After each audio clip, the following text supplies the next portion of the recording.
Hello everyone and welcome back to my YouTube channel. Last month I did my first ever bullet journal plan with me and I enjoyed it so much I decided to make another one. So without further ado, take a seat, grab a cup of tea, grab your journal or notebook if you want to plan along with me, and let's get to it.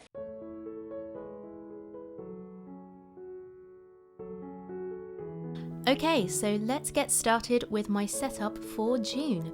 I've chosen a Harry Potter theme for this month, and I'm also doing my spreads entirely in Spanish. I've been working on improving my Spanish a lot recently. If you've seen my recent videos, you'll already know that. And as part of my learning process, I've been listening to the Spanish audiobook of Harry Potter and the Philosopher's Stone. So I've been kind of rediscovering the Harry Potter world through Spanish, and when it came to thinking of a theme for this month, it was really a no-brainer.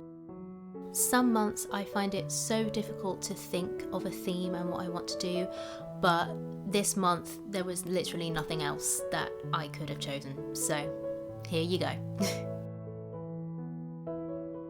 As you can see from the crest I'm drawing, I'm a Gryffindor, and in case any die-hard fans find this video, I really am a Gryffindor. I'm not one of those people who has only seen the films once and Gryffindor is the only house I know. When I took the Pottermore quiz back in the day, I was sorted into Gryffindor, and I recently retook the sorting quiz on a website called GoToQuiz. There's a version of the Pottermore website on there, and I was sorted into Gryffindor with Hufflepuff in a very close second, so take from that what you will.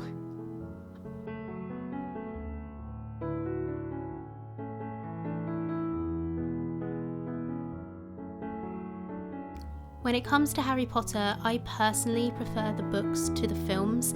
If I had to choose between the two mediums, I would probably choose books over films every time.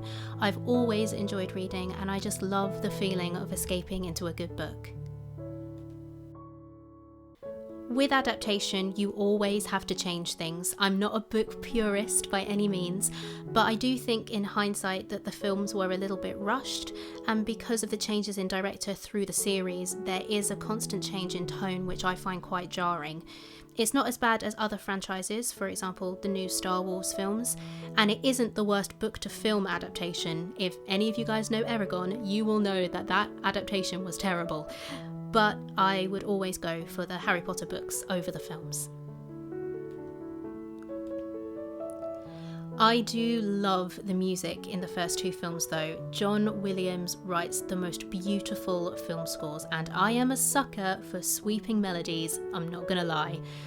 I remember seeing some videos here on YouTube analysing the change in musical scoring over the film series. If I can find them, I'll link them in the description because they're really fascinating, especially because I think most people can remember the melodies used in the first two films, but I cannot remember a single moment from the scores in the other six. The Harry Potter franchise is one of the reasons I am more of a proponent of death of the author, which is a literary theory which basically says that once a work is completed, the author's intent doesn't matter and it's invalid. This is partly due to J.K. Rowling's infamous retcons. I think if it's not in the text or on the screen or on stage, it doesn't exist in the world of the story, no matter what you tweet. But also, Harry Potter has such a strong fandom, and I think the fans really own this story. It's bigger than its author now, and I think any work that captures the imagination of its audience will grow beyond its creator.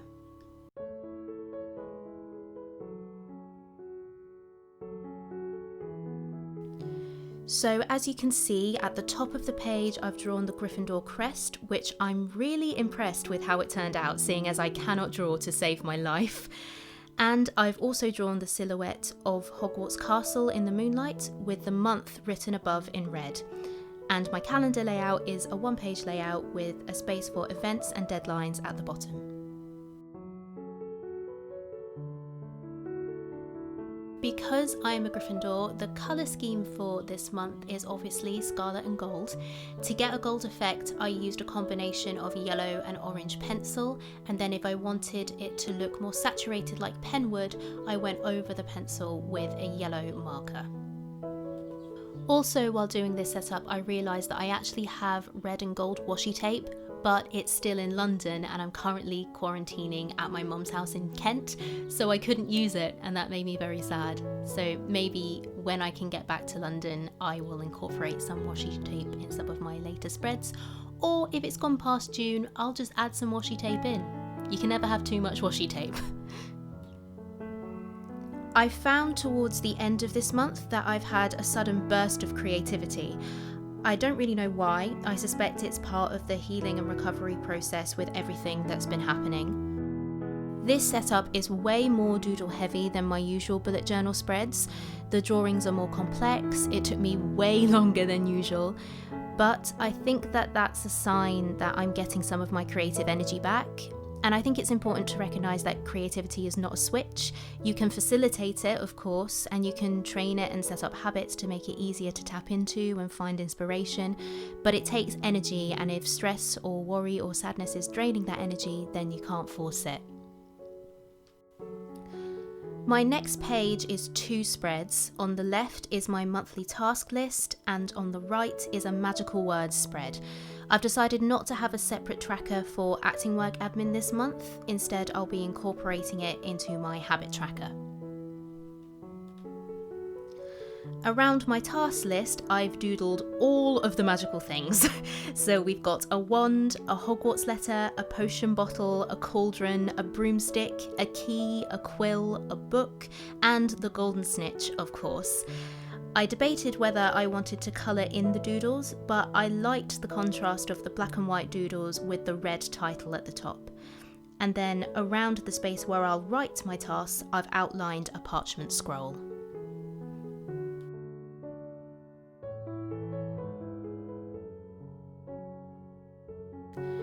As you'd probably expect, my monthly task list is quite a lot shorter than it would usually be at the moment, but I still wanted to utilise this spread even if I'm just writing down things that I want to do rather than things I'm obliged to do, because I do think it does help us feel accomplished when we're ticking tasks off a list.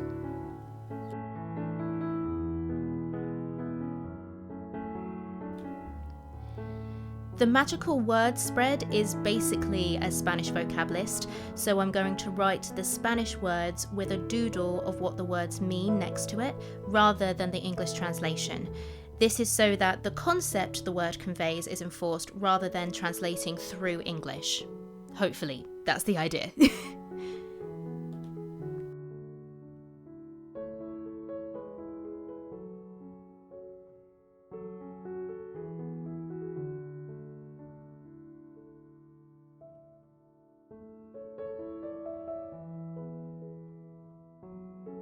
With this month's spreads, I've really felt like I've been reliving my childhood. It's been really fun rediscovering this world again. It's been very nostalgic. I've read all of the original books. They came out when I was little, and I remember the anticipation at school in the lead up to each book release. I haven't seen the play, Harry Potter and the Cursed Child. Tickets were just too expensive. I don't even know if I'll be able to now, because even if the show survives, I'll really have to prioritise my spending when this is all over. But even though it's not the same, there is always the playtext, so that's definitely something I need to get on. Also, to my chagrin as a musical theatre actor and fan, I have never seen a very Potter musical, and that's on YouTube, so I literally have no excuse. I cannot defend myself on this point.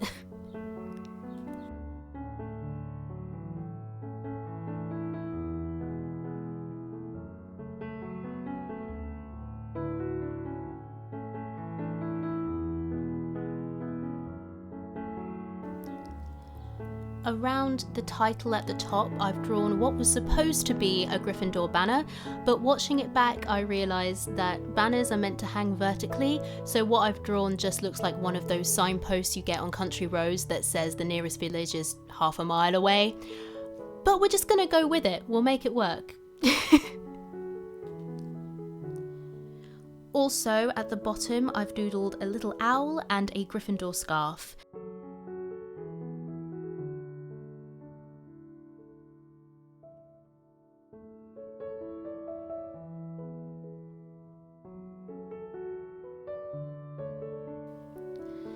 The next spread is my sentence of the week. This is exactly the same as last month. Obviously, I'm doing a lot more than a sentence a week now when it comes to Spanish, but I still think it's nice to summarize each week in a short way, and everything is practice. It all reinforces everything. At the top, I've doodled the sorting hat and a crystal ball. I would usually doodle a crystal ball in cool colours, blues, greys and silvers, but that didn't really fit with the Gryffindor colour scheme, so I went with the colour scheme. I also added some swirls in gold gel pen inside once my hand was well and truly out of the way. Gel pen takes ages to dry and I did not trust myself not to smudge it, so I used my gel pens very, very sparingly. On this spread, I'm drawing 5 boxes, even though it's only a 4-week month. That's because last month in May, I missed a box. May was a 5-week month, I only did 4 boxes. But I don't mind, I would rather have the boxes be slightly out with the weeks in the month and me not miss a week of sentences. One of the things I've discovered through my Spanish learning over the last few weeks is the power of how you see yourself. One of the language channels I watch, Days of French and Swedish, talks about seeing yourself as a speaker of your target language and making your target language part of your life. And I think that's so true in the arts as well. Seeing yourself as an actor or a musician or a writer or whatever it is, regardless of your skill level, that shift in perspective can really help you to feel less fear and self-doubt about what you're doing and learning, because you never stop learning. You're never 100% fluent in any language, even your native one, and you never reach perfection in any of the skills that you have.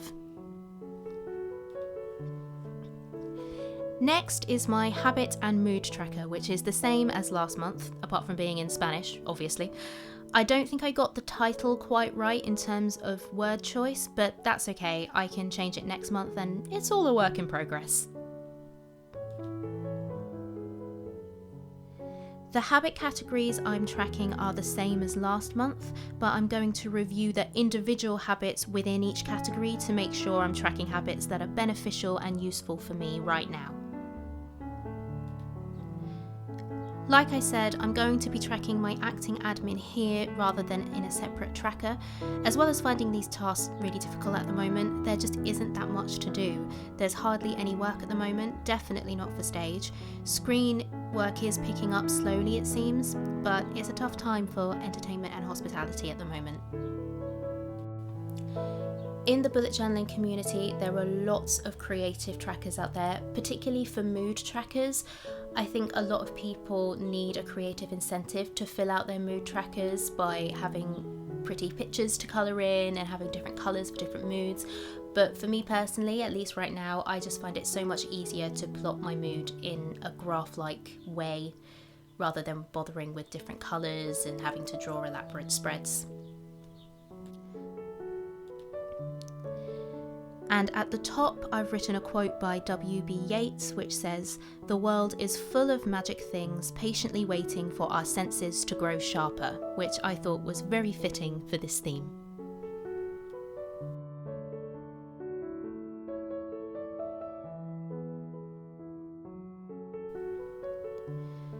The next 2 spreads are additions to this month. So the first spread is a social media scheduling spread. This month, I want to try and establish a social media routine. Social media is becoming an increasingly important tool for actors, and also I think working on my social media will be a step towards tackling my other life admin tasks that I've been finding more difficult.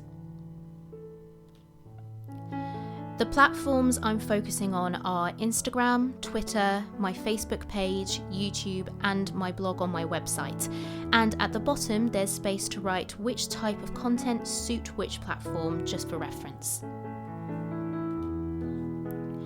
I find social media so difficult, mostly because I'm really bad at capturing things in the moment. When I'm busy doing something, rehearsing, practicing something, I always forget to take a photo of it or tweet about it or whatever it may be, because I'm just in that moment. So hopefully this spread will help me plan content ahead of time rather than just leaving it to chance that I'll remember that this is something worthy of posting. In the gap to the side, I've drawn a Gryffindor banner with the attributes that Gryffindors have in Spanish, which are caballerosidad, valentía, valor, atrevido, noble, honorable, and apasionado. Again, without the English translation, so I'll just have to remember what they mean. If any of you guys are interested in learning languages, I will link some of the YouTube channels that I found really helpful below in the description. If you're specifically looking to learn Spanish, a great channel on YouTube is called Dreaming Spanish, and that channel has content specifically made for learners to immerse themselves in the Spanish language. Their videos go all the way from super beginner up to advanced. And it's great because it can be really difficult to find material in your target language that is engaging but that you can understand because it is made for your comprehension level. So that is a really, really great channel that I would recommend if you want to learn Spanish as well. In the flip through at the end, you'll see that I went back over the banner border, the G and the lion's head in pen, just to make them more saturated and stand out from the pencil.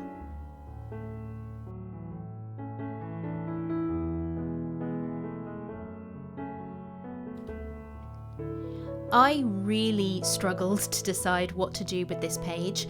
I watched other bullet journal videos, I looked on Pinterest, I read lists of different collection ideas, but none of them really grabbed me, so in the end I came up with this. This spread is for me to write down 4 brave or valiant or courageous things that I've done in my life. I've drawn a scroll for each one, and the title in the banner says Los actos valiente en mi vida. And I've also drawn some bunting because why not?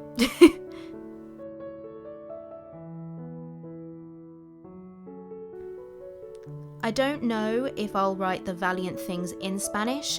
It'll depend on what I want to write and if I know how to write them in Spanish or not. I don't want to just write what I want to say into Google Translate and then copy the translation word for word, because that would defeat the object in my opinion. But I like the idea of this spread. It's in keeping with the Gryffindor theme, and it's also affirmative and a unique self-care themed spread that I haven't really seen anywhere else.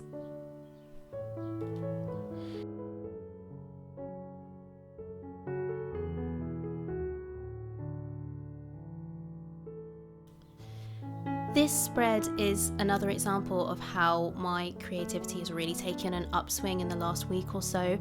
Normally with a spread like this, I would just put the title at the top and then just 4 equally sized boxes, maybe with a drop shadow. But doing this spread, I really wanted to push my creative boundaries and do something that was a bit more intricate and detailed and interesting. And it just feels really nice to be in that creative place again, and it's been really fun kind of flexing those muscles, even though I'm not the best artist in the world.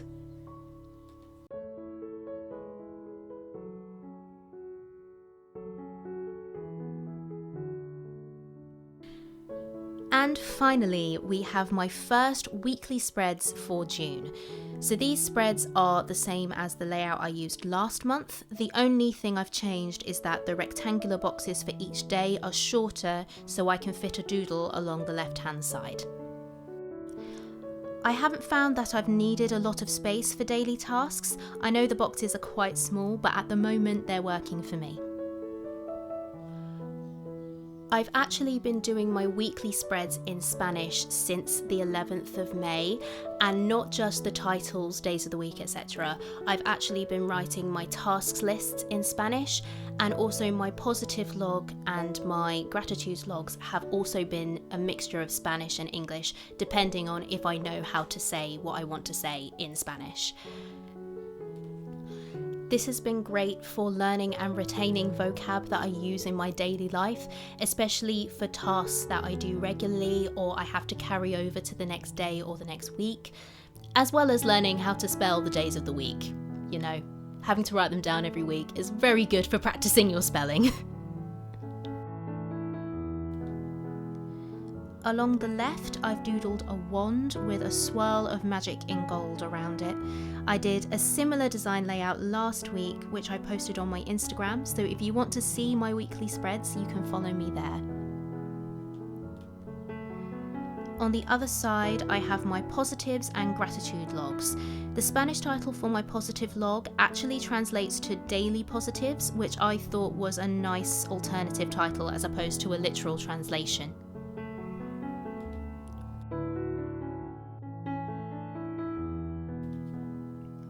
For my gratitude log, I've done a banner outline, but I kept it really simple and minimalist. And at the top it says in Spanish, "This week I was grateful for." And can I just say that the word for grateful in Spanish, agradecida, is really hard to say. I just needed to get that off my chest. It's a really difficult word.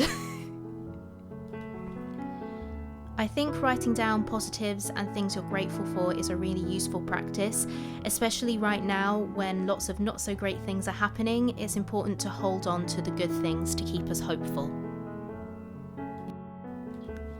One of the things I'm grateful for is hearing birds sing every day.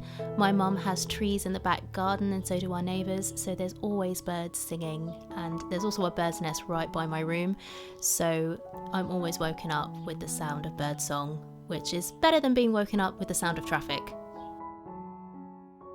So here is my completed setup for the month of June. It was definitely a challenge for me this month, but I really like the final results. I think this is going to be a very useful setup for me for the next month, and I'm really looking forward to using all of these wonderful spreads. So that was my bullet journal setup for June. I really hope you enjoyed this video. If you did, please consider liking and subscribing. It would really help me to grow my channel. And if you're already subscribed, let me know if you like these bullet journal videos. I know they're a bit different to my usual theatre-based content, so I'd be really interested to know what you think. But either way, have a lovely day. Thank you so much for watching, and I will see you all in my next video. Bye friends!